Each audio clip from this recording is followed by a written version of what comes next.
আজ হচ্ছে সরস্বতী পুজোর আগের দিন। রাস্তার দুপাশে কিন্তু সরস্বতী পুজোর মার্কেট বসে পড়েছে। ফলের থেকে শুরু করে দশকর্মা ভাণ্ডার, ঠাকুরের মূর্তি, বিভিন্ন রকম জিনিস কিন্তু দোকান দুপাশ দিয়ে বসে পড়েছে। রয়েছে ছোট বড় সব রকম মাপের মূর্তি প্রতিমা। সব স্কুল কলেজের ছেলে মেয়েরা বেরিয়ে পড়েছে কিন্তু সরস্বতী পুজোর বাজার করতে।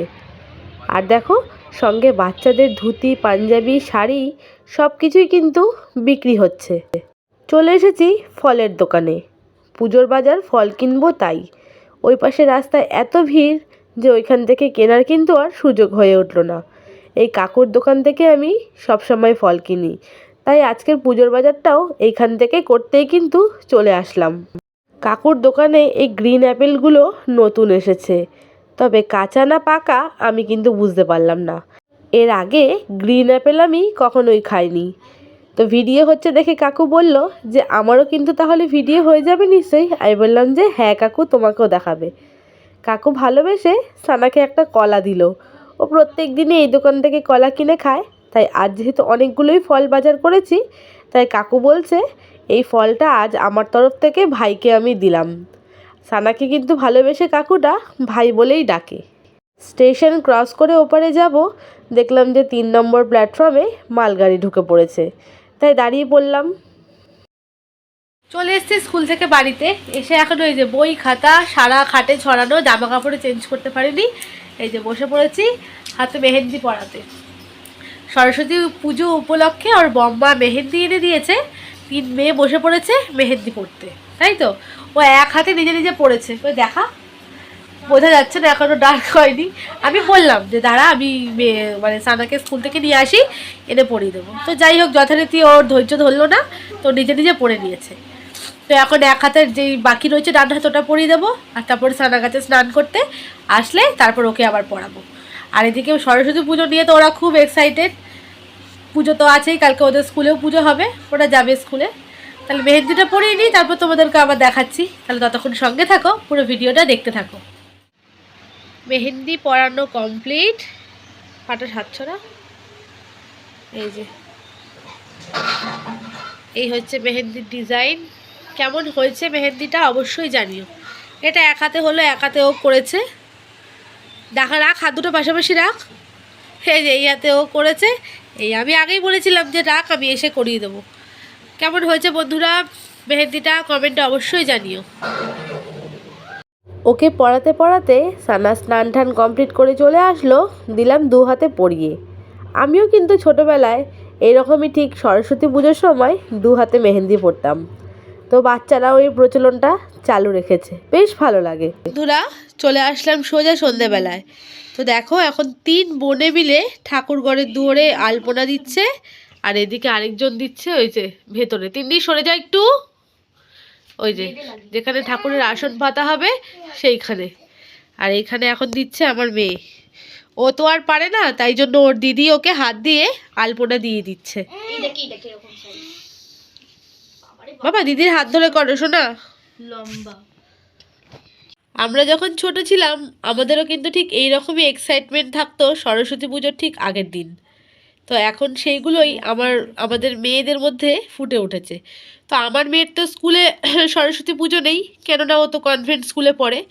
তো ওর যাবে হচ্ছে ওর দিদির স্কুলে।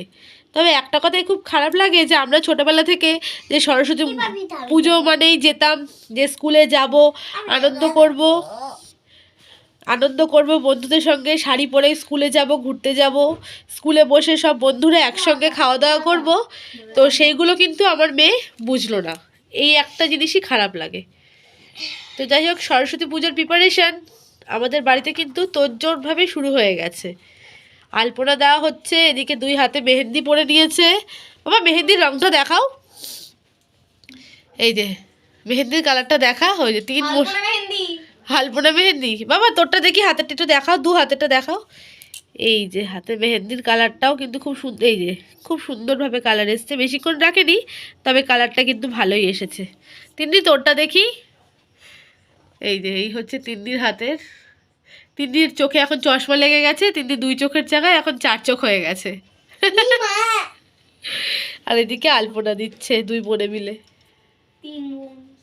পুজো হবে, পুজোর বাসনপত্র এখানে সমস্ত কিছু গোছগাছ করে রাখা আছে। ব্যাগের মধ্যে রয়েছে পুজোর ফল, ফুল, কাঁচা হলুদ, পলাশ ফুল, যা যা লাগে আর কি এখানে সব রাখা রয়েছে।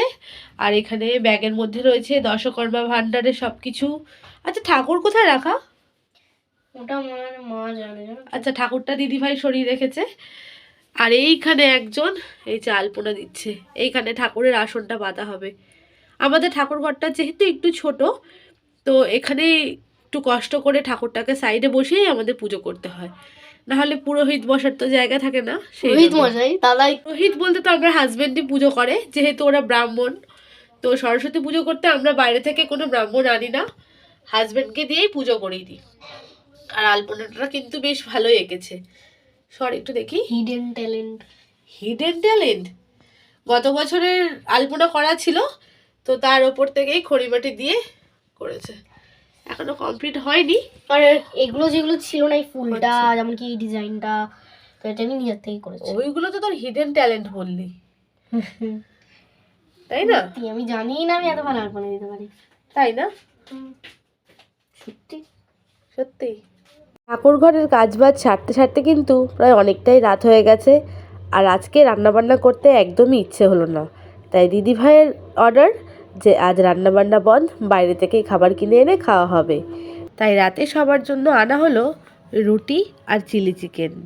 রুটিগুলো কিন্তু বেশ গরম, আর এখানে চিলি চিকেনের প্যাকেট এখনও খুলতেই পারলো না।